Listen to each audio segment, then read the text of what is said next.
¿Sabías que una de las películas más apreciadas del cine mexicano fue escrita y dirigida por un español?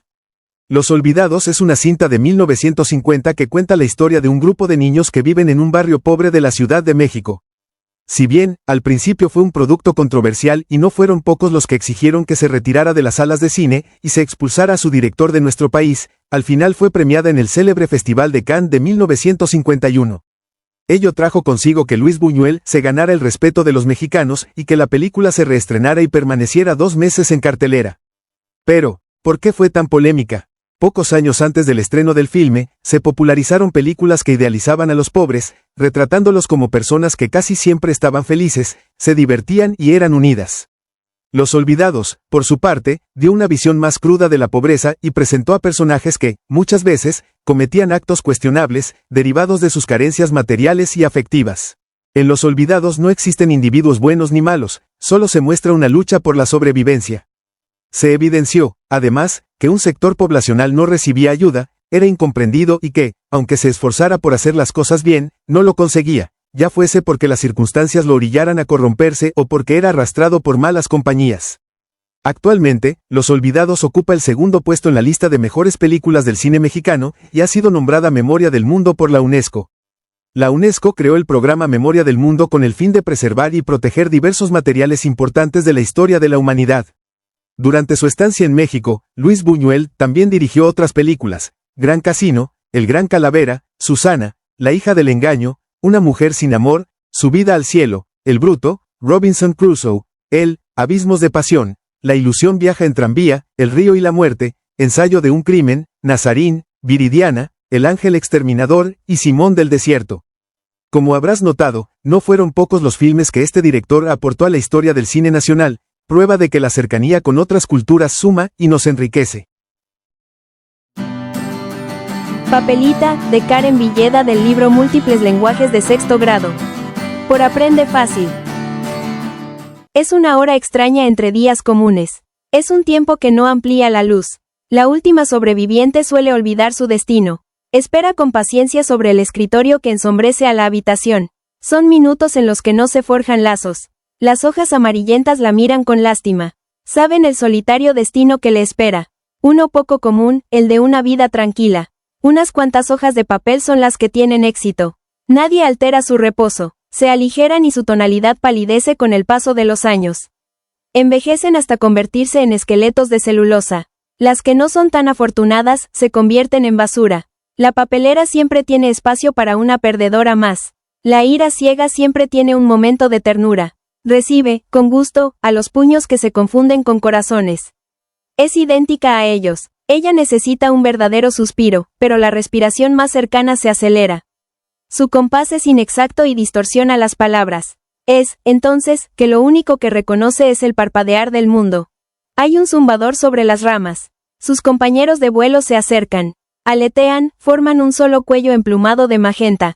Se marchan y ella se da cuenta de que sus días están contados. Estos minutos son una última oportunidad. La ventana es testigo silente de su desesperanza. Una posibilidad también. Lo mínimo puede significar libertad. El descuido es un golpe de suerte. El borde doblado recupera la ilusión, aunque el cruel destino siempre se sale con la suya. Ella no escapa. El vuelo toma el control, transportándola hasta la lejanía. Ella, entre hileras disparejas de nubes. Tienen la misma tonalidad, pero no se reconoce. Son un reflejo en bruto de lo que ella puede llegar a ser. Las plumas la escoltan a la punta de un nubarrón. Ella se asusta cuando las pierde de vista. Empieza a dudar. Las gotas de lluvia se sienten como esas palabras que rodeaban la habitación. Palabras y minutos que someten las pilas de hojas blancas. Finas gotas para un destino antiguo. Gotas que robustecen con la verticalidad al caer con todo su peso. Brutales. Lágrimas sobre un próximo esqueleto de celulosa. La lluvia es recortada por el oleaje. Los minutos son el punto ciego que la hace desconfiar. La opulencia acuática desmiente lo que está escrito en las raíces de sus árboles padres. El mar tiene disposición laberíntica.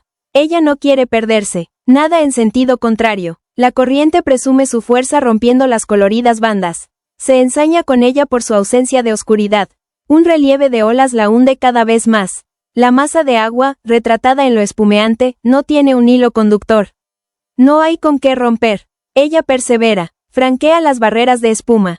Sale a flote. Los remolinos de agua se amansan, dominados por trozos de orilla. El reino acuoso la ha expulsado. Ella escucha una murmuración de tierra firme. De tierra, en medio de las olas, que nunca se ahoga. Un estrépito de rocas la ensordece. Tiembla y resiste. Arrastra su pasado en este viaje. Las inmediaciones de una arena terca la hacen encallar. La tierra reconoce que no es una invasión. Ella se asemeja a lo que intenta dejar atrás, su primer destino. Ella sabe cómo es. Se endurece. Su efigie se confunde con una geometría mineral inexacta.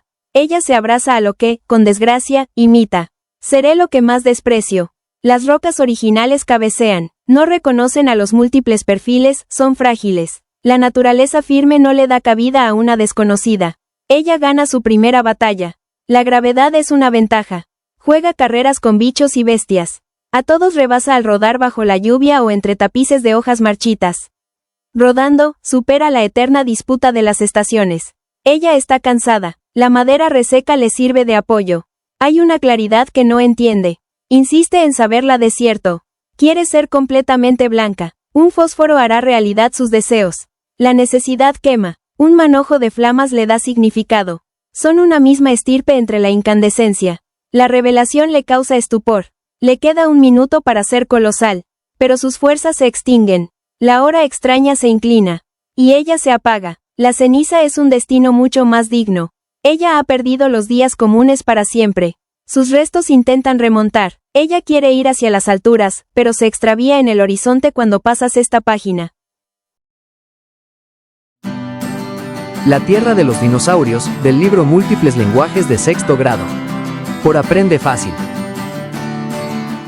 Hace millones de años, la Tierra era muy distinta. Los mares, las montañas, las selvas, los valles, los desiertos, y todo aquello que actualmente es parte de nuestra vida cotidiana. También, eran diferentes los seres que se paseaban en nuestro planeta. No podemos siquiera imaginar cómo eran algunos, pero de otros sí tenemos idea. ¿Cómo es posible esto si no existían los humanos en aquel entonces? Bueno, aunque no había Homo sapiens para observar y contarnos, ese mundo antiguo dejó miles de testimonios, huellas e indicios de sí mismo. Algunos de estos rastros los llamamos fósiles, y gracias a la paleontología, la ciencia que se encarga de estudiar e interpretar el pasado de la vida en la Tierra, podemos saber que son restos de dichos organismos. Los hay en México como en muchas partes del mundo, y la zona paleontológica Rincón Colorado es un excelente lugar para conocer algunos y viajar hacia esa época. Hace 72 millones de años no existía el desierto que hoy se puede admirar en la zona sureste de Coahuila, sino un mar. Los expertos han encontrado e interpretado las pistas que permiten conocer cómo era el territorio y también han descubierto, mediante los fósiles, qué animales habitaron esas extintas aguas y sus alrededores. El museo comunitario que se encuentra en la localidad más cercana, Rincón Colorado, tiene como finalidad divulgar los resultados de las investigaciones que se han hecho en el área y exhibir los fósiles encontrados, partes de tiburones, caracoles y moluscos, entre otros. Sin duda, la atracción principal de Rincón Colorado son los dinosaurios. Sus fósiles se formaron cuando sus restos entraron en un proceso llamado fosilización, el cual consiste en la descomposición de las partes blandas del cadáver de un organismo vivo, pero, también, en la petrificación de las partes duras gracias a la presencia de sedimentos como rocas, arena o arcilla que cubren el cuerpo inerte y ocupan el espacio que va dejando la materia blanda descompuesta. Esto impide que el oxígeno interactúe con las partes cubiertas y así se interrumpe la descomposición de las partes duras. Algunos de los muchos fósiles que resguarda Rincón Colorado pertenecen a seres que también han sido descubiertos en otras partes del mundo, pero hay uno que solo se ha encontrado en esta zona, el Belafrons coahuilensis, una especie de dinosaurio perteneciente a la familia de los hadrosáuridos, también llamados dinosaurios pico de pato. La zona paleontológica de Rincón Colorado fue la primera de México en ser abierta al público, por ello, para proteger tanto a los visitantes como al ecosistema y a los fósiles que se encuentran en él, se permite el acceso solo a una parte del terreno que constituye el yacimiento. No obstante, ello es suficiente para darse una idea de los grandes misterios que guarda este lugar, así como de la importancia de las investigaciones que se llevan a cabo. Hay dos rutas que pueden seguir los visitantes. La primera tiene a cada costado del camino ventanas paleontológicas, esto quiere decir que a lo largo del recorrido se pueden observar réplicas en tamaño real de los fósiles encontrados en el lugar exacto donde se descubrieron los originales. El segundo camino es un recorrido por la historia del planeta desde su origen hasta la aparición de la especie humana e incluye diversas actividades didácticas, así como 2 miradores que permiten observar la belleza del desierto y de la sierra cercana, cuyo color rojizo, cuando la luz del atardecer se refleja en ella, le ha dado nombre a la comunidad, Rincón Colorado. Una de las grandes particularidades de sus instalaciones es que se construyeron con materiales que se adecuan perfectamente al ambiente de la zona. No usa tecnología sofisticada o computadoras para darle un carácter moderno al espacio, sino que busca acoplarse totalmente al medio respetando la fauna y la flora del área, de modo que los aromas, los colores y la temperatura hacen que se viva una experiencia completa. Conocer este lugar te hace sentir cerca de aquel mundo desaparecido hace millones de años pero que, de cierta manera, vuelve a la vida a través de sus fósiles. Adentrarse a esta tierra desconocida, de alguna forma presente entre nosotros, despierta emociones que solo se pueden vivir en Rincón Colorado, la tierra de los dinosaurios. Al rescate del libro Múltiples lenguajes de sexto grado. Por Aprende Fácil. Hay cerca de 27.000 especies en peligro de extinción en todo el mundo. Estos son algunos de los animales en peligro de extinción en México. Vaquita marina. Tortuga laúd. Lobo mexicano. Jaguar. Ajolote. Mariposa monarca. Teporingo. Codorniz mascarita. Perrito llanero mexicano. México es uno de los países con el mayor número de especies en el mundo, diferentes ecosistemas, paisajes increíbles y, en suma, con más biodiversidad en el planeta. Sin embargo, también cuenta con muchas especies en riesgo de desaparecer. Triste, ¿verdad?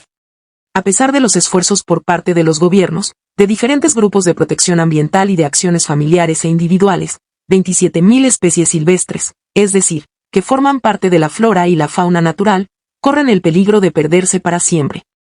Imposible presentártelas a todas, pero podemos mostrarte algunas. Las siguientes especies están en peligro de extinción porque actualmente existen pocos ejemplares. Sus poblaciones se redujeron por la caza ilegal, la invasión de sus hábitats naturales, el deterioro de los ecosistemas donde viven debido a la tala inmoderada o la contaminación, el envenenamiento por los plaguicidas usados frecuentemente en los campos de cultivo, etc. Es por estas causas que van muriendo poco a poco o ya no se reproducen. Guacamaya verde. Guacamaya roja. Loro cabeza amarilla. Mono araña. Jaguar. Las aves representativas de la selva, como guacamayas, pericos o loros, se venden muy bien, tal vez porque los compradores ignoran el sufrimiento de estos animales y el daño que causan a los ecosistemas al comprarlos. Así lo describe Eduardo Galeano, escritor uruguayo, en el siguiente fragmento de su obra Los solos. Lo cazaron en la selva, cuando era muy pichón. A golpes de hacha voltearon el árbol donde tenía su nido. Lo vendieron en la ciudad. Preso en una jaula, entre 4 paredes pasó toda su vida, hasta que fue abandonado. Lo recogió la familia Slenker, que en las cercanías de Quito tiene un refugio para animales tristes. Ese guacamayo nunca había visto un pariente. Ahora no se entiende con los demás guacamayos, ni con loro ninguno, ni se entiende con él. Acurrucado en un rincón, tiembla y chilla, se arranca las plumas a picotazos, tiene el pellejo sangrante y desnudo. Otras especies se encuentran amenazadas por las mismas razones, y podrían llegar a estar en peligro de extinguirse si las condiciones no mejoran. Loro yucateco. Flamenco americano. Y no vas a creer qué especie se encuentra en esta categoría. ¿La reconoces? Es el águila real mexicana, la misma que se encuentra devorando una serpiente en el escudo de nuestra bandera. ¿No es doloroso que su existencia esté en riesgo? Otros animales están sujetos a protección especial, cuidando muy de cerca que no los cacen y evitando perder más ejemplares de sus especies. Entre ellos están estas ballenas. Ballena jorobada. Ballena azul. Finalmente, este hermoso animal que ves también está en riesgo porque lo han perseguido y matado, pues, al no conseguir alimento en su ecosistema ya tan deteriorado, a veces atacaba granjas. Actualmente, ya no existe en vida silvestre, solo hay algunos ejemplares en cautiverio. Se trata del lobo gris mexicano. ¿Qué podemos hacer por los animales que nos necesitan?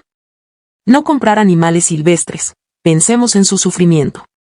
¿Sabías que los únicos animales domésticos de compañía son los perros y los gatos? Las demás especies sufren mucho si los tienes en casa y, en general, Viven poco o mueren muy pronto. Ejemplos de estos animales son las aves, los monos, las tortugas y las iguanas. No comprar productos de animales silvestres, como los huevos de tortuga. Conforme la tortuga pone sus huevos, ¿los roban del nido? ¿Qué piensas de esto?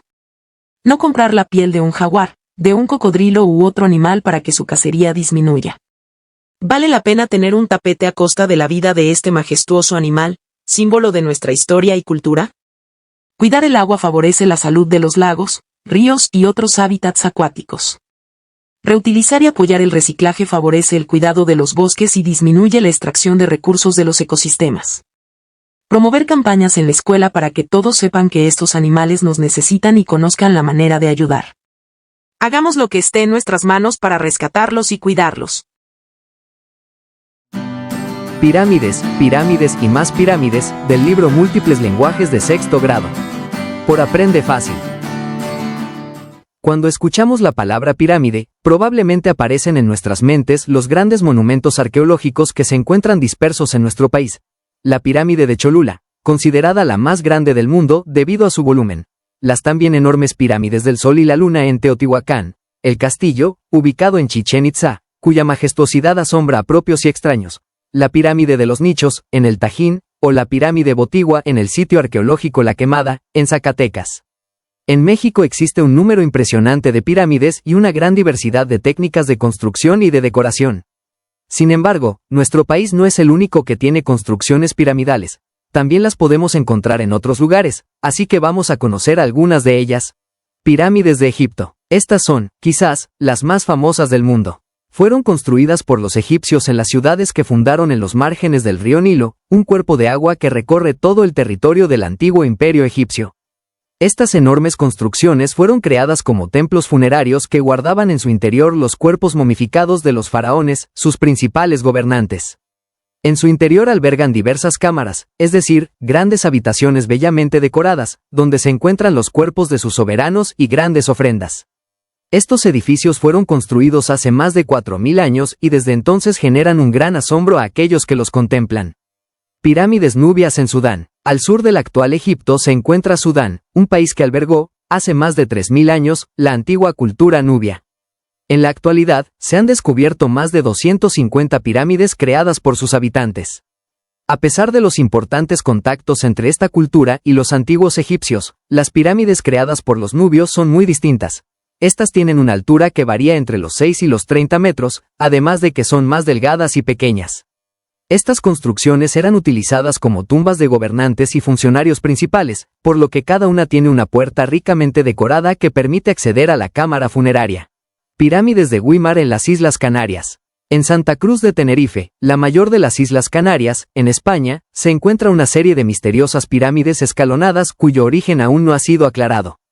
Algunos creen que son un vestigio de alguna civilización antigua, ya que tienen estructuras similares a las utilizadas por culturas como las mesoamericanas.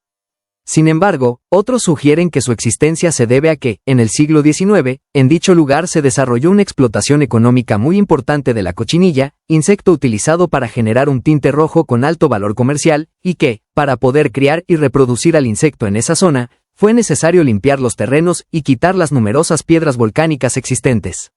Estas rocas fueron simplemente amontonadas dando lugar a las pirámides que se pueden observar hoy en día. En todo caso, el misterio continúa. Gran Pirámide de Cahuachi en Perú. Cahuachi es una ciudad construida con adobe, cercana al importante río Nazca. Aunque durante mucho tiempo se desconoció su existencia, en la actualidad el rescate arqueológico permite observar su grandeza, lo cual no deja lugar a dudas sobre la importancia de esta ciudad sagrada de la cultura nazca. Entre los años 300 a.N. y 400 d.N.E. se convirtió en un importante centro religioso en el cual se construyó la llamada Gran Pirámide, un templo que mide casi 100 metros en cada uno de sus lados y 20 de altura. Se compone de 7 niveles escalonados y en su lado oriental se encuentra una enorme escalera que conduce al interior del edificio.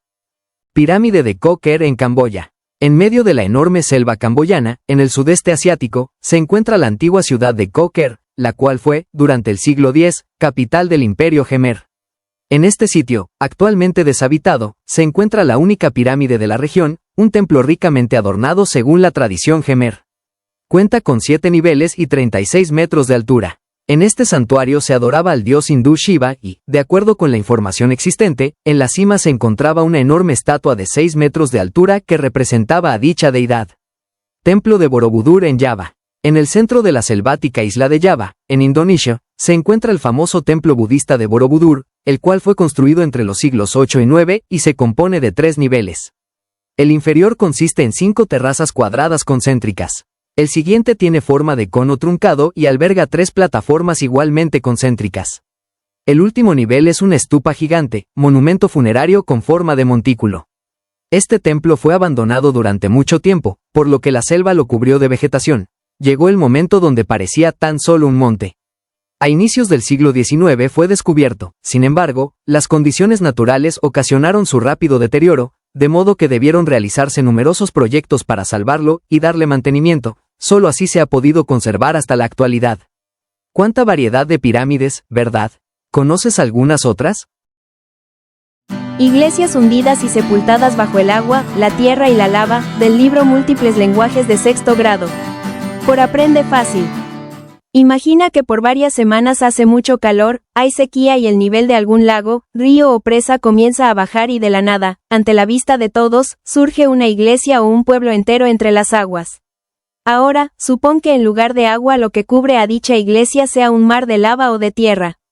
Pues las 3 cosas han sucedido en México. Una iglesia bajo lava. En el estado de Michoacán se encuentra lo que queda de la iglesia del Señor de los Milagros cubierta por lava, producto de la erupción del Paricutín en el año 1943.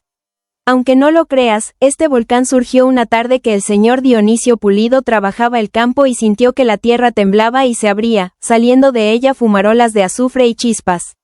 El señor Pulido advirtió de inmediato a los habitantes de la zona para que huyeran, encomendándose justo al Señor de los Milagros. Al otro día, el volcán ya medía 10 metros de alto, y tan solo en una semana, alcanzó los 140 metros. Durante los siguientes años, siguió creciendo hasta que, en 1952, dejó de lanzar lava y todo se secó.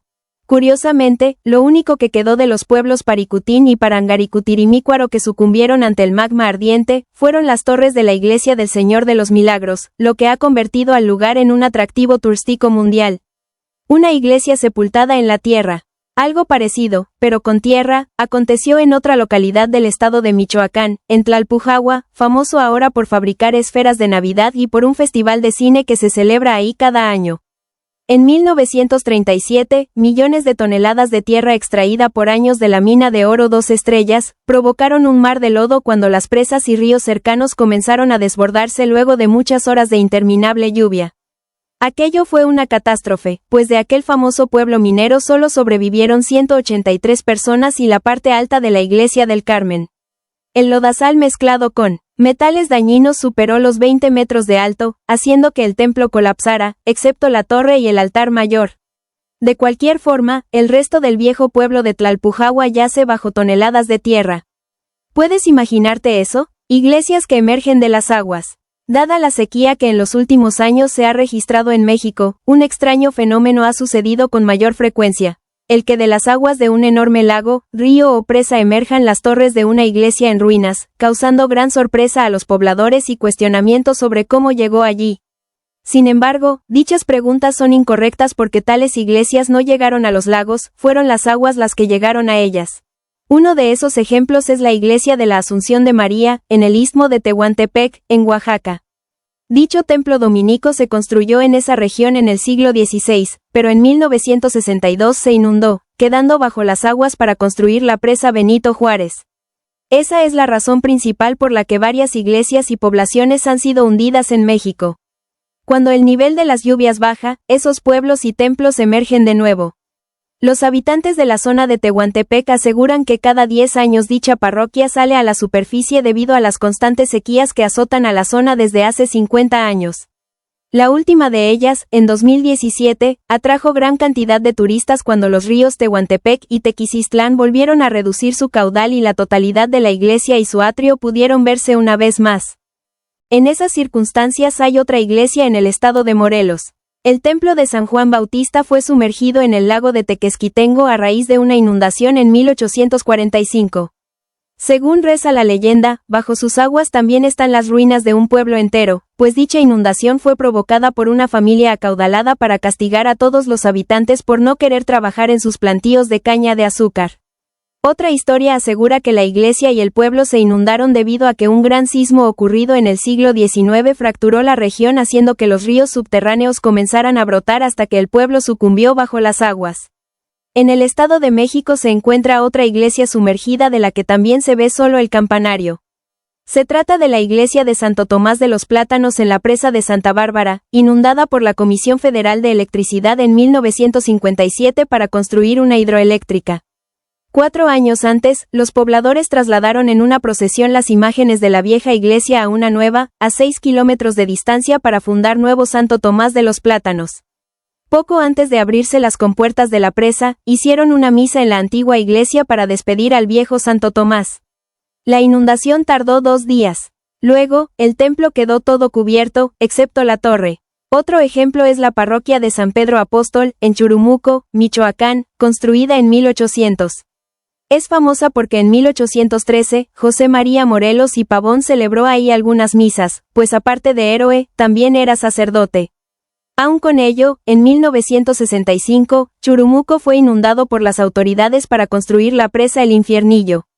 Hoy, aprovechando lo vistoso del campanario de esta iglesia se organiza la famosa Feria de la Mojarra, en donde se compite por cocinar el mejor platillo resultado de la pesca. No falta quienes bucean dentro del templo, atravesando sus ventanas subacuáticas. Incluso, la imagen de la parroquia hundida forma parte del escudo de Churumuco. Una iglesia más bajo las aguas se ubica en Batuc, Sonora. Se trata de la iglesia de San Francisco Javier, construida con cantera durante 17 años, terminándose en 1758. Batuc se fundó en 1629, y en 1964, junto a los pueblos de Suaqui y Tepupa, fue hundido para construir la presa Plutarco Elías Calles, también conocida como El Novillo.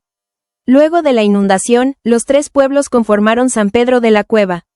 Cada año, al bajar el nivel de las aguas, se celebra una misa en esta iglesia, pues se puede caminar dentro de ella. Las recientes sequías en Guanajuato han provocado que en la presa La Purísima emergiera por primera vez en 40 años la iglesia de la Virgen de los Dolores. Dicho templo fue construido en la comunidad del Sugarro, un importante pueblo en la época virreinal. La decisión de crear ahí una presa se tomó en 1979, a raíz de una gran inundación que, en 1973, arrasó con la ciudad de Irapuato por el desborde de la presa El Conejo. Hoy, el Templo de la Virgen de los Dolores es un atractivo turístico importante, pues abundan los paseos en kayak para recorrerla por dentro, si es que la altura del agua lo permite. Cuando el nivel de las presas baja, en Tamaulipas otras 2 iglesias emergen. Las sequías de 2022 dejaron al descubierto la iglesia de Padilla, una importante población fundada en 1749, la cual llegó a ser la capital del estado. Sin embargo, en 1970 el pueblo fue inundado para construir la presa Vicente Guerrero, la 6ª mayor de México, inaugurándola un año después con el objetivo de controlar el flujo de los ríos Corona, Purificación y Pilón. Pero cuando las aguas bajan, no solo la iglesia dedicada a San Antonio de Padua emerge, sino todo el panteón, el zócalo, la presidencia municipal y varias haciendas. Como en los demás casos, la población fue reubicada y hoy se llama Nueva Villa de Padilla. La historia se repitió en Nueva Ciudad Guerrero, otra población de Tamaulipas reubicada porque la original quedó bajo el agua cuando se construyó la presa Falcón, muy cerca de la frontera con Texas. Así, lo único que sobrevive de ese viejo poblado son las torres de la iglesia, que ha sido renovada en sus muros y techo para atraer a turistas de los 2 países, pues, como el resto de las iglesias hundidas en México, conforma verdaderos patrimonios culturales, además de milagros históricos y arquitectónicos. Una especie de cápsulas del tiempo atrapadas en el agua, la tierra o la lava. En México también miramos el universo del libro Múltiples lenguajes de sexto grado. Por Aprende Fácil. ¿Qué hay más allá de nuestro planeta, en ese espacio sin límites que llamamos bóveda celeste? Para responder esta pregunta a veces solo es necesario alzar la mirada al cielo y tener una buena visión. El Sol, la Luna, diversas estrellas, algunos cometas y planetas como Venus, Marte o Júpiter se muestran ante nuestros ojos asombrados. Sin embargo, existe una infinidad de cuerpos celestes que también se encuentran en ese espacio inmenso, aunque no podamos verlos. durante milenios, y en distintas partes del mundo, la humanidad ha levantado sus ojos preguntándose sobre la naturaleza de aquellos astros, su origen y su relación con nosotros. Gracias a la curiosidad y a la observación detallada que diversas personas han hecho del cielo nocturno, actualmente sabemos bastantes cosas del universo que eran imposibles de imaginar hace siglos. Pero debemos tener presente que también hay objetos que hoy desconocemos totalmente y que, en el futuro, serán descubiertos y formarán parte de nuestra manera de imaginar y comprender el universo. El interés por lo que hay más allá de nuestro planeta siempre ha acompañado a la humanidad y la ha motivado a generar materiales, instrumentos, estructuras y teorías para observar y entender aquello oculto en la distancia. En esta larga historia de la curiosidad humana por el firmamento se encuentra un episodio muy especial, la fundación, en 1942, del Observatorio Astrofísico Nacional de Tonantzintla, o Antón, ubicado en la comunidad del mismo nombre, en el estado de Puebla.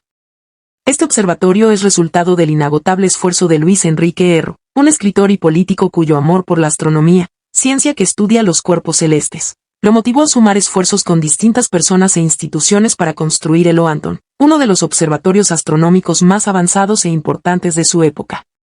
Si bien en México ya existía, desde 1877, un observatorio astronómico en el Cerro de Chapultepec, el OANTON cobró importancia debido a que utilizaba la tecnología más avanzada de su tiempo, la enorme cámara Smith, un potente telescopio creado en 1930 que permitía observar amplias regiones celestes. Además, la ubicación del observatorio en Tonantzintla le daba una visión privilegiada del cielo nocturno, pues al hallarse lejos de grandes centros urbanos, era posible observar el firmamento sin la presencia de luz artificial cercana, eso sin contar su altura geográfica y las numerosas noches despejadas al año, lo cual generaba unas condiciones excelentes para observar la bóveda celeste. Asimismo, el OANTON fue el primer observatorio de importancia que, debido a su posición, podía observar las regiones celestes que se ubican hacia el sur, ya que entonces la mayoría de los observatorios se encontraban en Estados Unidos y Europa, es decir, en el norte. Al proyecto de Luis Enrique Erro se unieron jóvenes estudiantes de física, matemáticas y astronomía entusiasmados de contar con la tecnología más moderna para realizar sus investigaciones. Astrónomos como Guillermo Haro y Luis Rivera Terrazas, que posteriormente se convertirían en grandes referentes científicos, desarrollaron sus análisis en este lugar. También, es importante mencionar la presencia, en el observatorio, de Pérez Keshmesh, la primera maestra de astronomía en México. El avanzado equipo del observatorio más el esfuerzo de la gente que se sumaba al proyecto, fueron factores importantes para el descubrimiento de cuerpos celestes que pusieron a la astrofísica mexicana en el plano internacional. Con el paso del tiempo, el observatorio dejó de ser utilizado para realizar investigaciones debido a que el crecimiento de ciudades cercanas como Puebla o Cholula provocaba una mayor presencia de contaminación lumínica en el cielo, lo cual suponía un importante obstáculo en las labores de observación, ya que la luz dificulta la visión de los cuerpos celestes. Además, los instrumentos del OANTON dejaron de estar a la vanguardia tecnológica, el desarrollo de nuevas tecnologías e instrumental más poderosos, presentes en otros observatorios, hizo que el de Tonantzintla dejara de utilizarse para la investigación y se limitara a realizar acciones de divulgación científica. Sin embargo, en 2015 se inició un proyecto de renovación y actualización del equipo. Esto ha permitido que el telescopio del OANTON sea nuevamente utilizado para estudiar, principalmente, los asteroides cercanos a la Tierra. Otra de las actividades que dan vida a este observatorio es el actual rescate de las casi 16.000 placas fotográficas que la cámara Smith ha hecho del universo a lo largo de casi 50 años.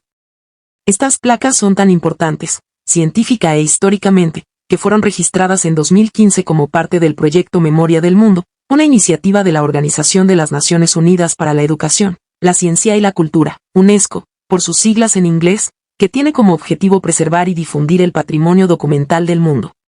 Es así como el OANTON se ha convertido en un referente de la astrofísica mexicana en el mundo entero y una muestra de que el deseo por conocer el universo ha unido a diversas personas para crear importantes proyectos. Así ha sido en el pasado y, sin duda, así será en el futuro.